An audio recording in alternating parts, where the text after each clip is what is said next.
Brought to you by Palvi Agrico. आता शेतीसाठी जे काही लागणार ते घरपोच मिळणार, तेही मोबाईलच्या एका क्लिकवर। चोर चोरी करताना केल्यानंतर सांगणार आहे का मी चोरी केली म्हणून? सत्तेत असून मोर्चे काढणं ही कुठली पद्धत आहे? इथे नवीनच आम्ही बघतोय, विधानसभेमध्ये पण पायऱ्यावर बसतात। सत्तेमध्ये आहेत ना तुम्ही, तर तुम्ही सत्तेवर असून विरोधकांना आणि जनतेला सांभाळून घ्यायला पाहिजे। हे वेळोवेळी चोरी करत राहणार आणि चोर राज्य करत राहणार आणि पूर्ण गोरगरीब जनतेला भिकेला लावणार, ही परिस्थिती आज भाजप सत्तेने केलेली आहे।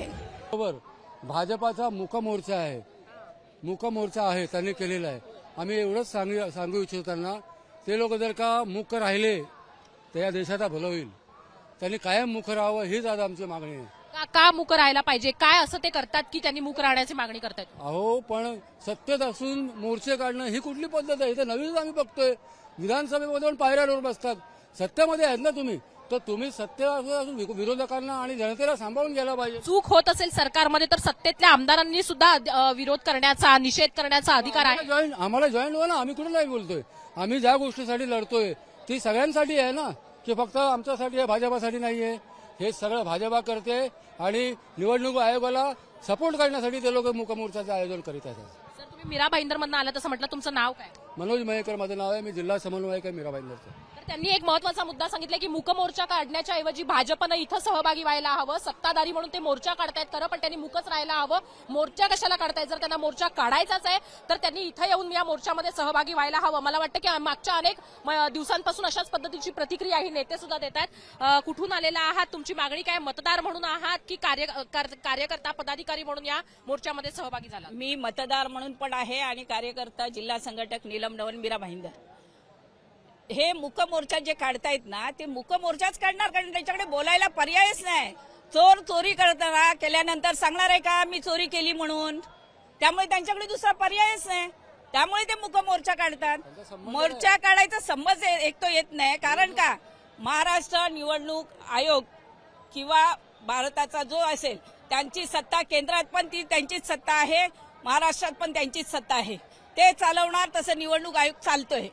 मग ही परिस्थिती का निर्माण झाली?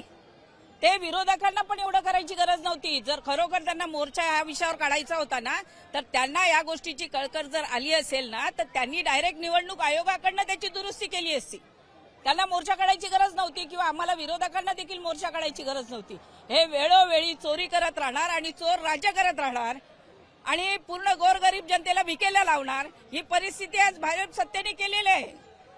तुमची मागणी काय आहे राज्य निवडणूक आयोगाकडनं, की काय करणं अपेक्षित आहे? त्यांचं असं म्हणणं आहे ज्यांची नावं परत आलेली आहेत ती नावं जी आहेत त्या माणसांनी अॅफिडेव्हिट द्यावं की आम्ही एकाच मतदान केंद्रावर मतदान करणार आहोत म्हणून। तर हे मान्य आहे का तुम्हाला? ही त्यांची मोहीम योग्य आहे असं वाटतं का तुम्हाला? ही त्यांची मोहीम फार चुकीची आहे। म्हणजे जे काय करायचं ते जनतेने करायचं, मग निवडणूक आयोग कशाला ठेवलाय?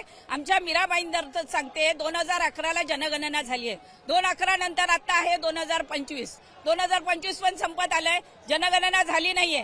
गेले 25-30 वर्षापासून मेलेल्या लोकांची 30 नावं आहेत, दुबार नावं तीच आहेत। त्यांचे गव्हर्नमेंटने दाखल केलेले बीएलओ जे आहेत, त्या बीएलओनी दिलेली नावं देखील निवडणूक आयोगाकडनं कमी केली जात नाही। याला कारणीभूत कोण? मग लोक काय अॅफिडेव्हिट लोकांकडनं तुम्ही मागता? करा सर्वे आणि सर्वे करून त्यानुसार तुम्ही जी मतपत्रिका आहे ती तयार करा ना। तुम्ही आत्ताच आरोप करताय, आता तुम्ही म्हणताय त्याप्रमाणे मागच्या अनेक वर्षांपासूनचा हा गोळ आहे। च्या पूर्वीपासून निवडणूक आयोग जेव्हा मी नगरसेविका पण होते आणि नगरसेविका असताना येऊन ते मीटिंग घ्यायचे, त्यावेळी त्यांना आम्ही प्रश्न विचारलेला आहे, तुम्ही आमच्याकडे सजेशन मागताय, काय प्रॉब्लेम आहे मागतात, तर त्याची दुरुस्ती होणार आहे का? वेळोवेळी यायची, दुरुस्ती विचारायचे, मीटिंग घ्यायची आणि निघून जायचे, का नाही केली? वेळोवेळी इकडे पण मतदान करतात, तिकडे पण करतात।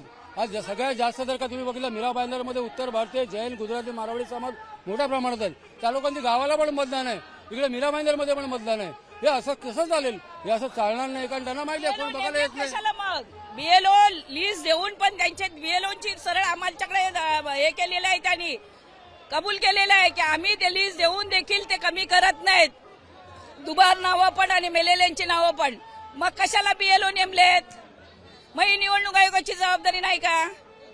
निवडणूक आयोगाने आणि सत्ताधाऱ्यांनी पहिले निवडणूक आयोगाला एरवी कसे फिरवतात ना सगळ्या गोष्टींसाठी, तर तसं न फिरवता गोरगरीब जनतेसाठी आणि योग्य मतदानासाठी मार्ग उपलब्ध करावा। आणि त्यानंतर आम्हाला समोर यावं. तर तसं त्यांचं म्हणणं आहे त्याप्रमाणे की गोरगरीब जनतेला हा मार्ग उपलब्ध करून द्यावा आणि मग आमच्या समोर निवडणुकीसाठी यावं असं त्यांचं म्हणणं आहे. इथे काही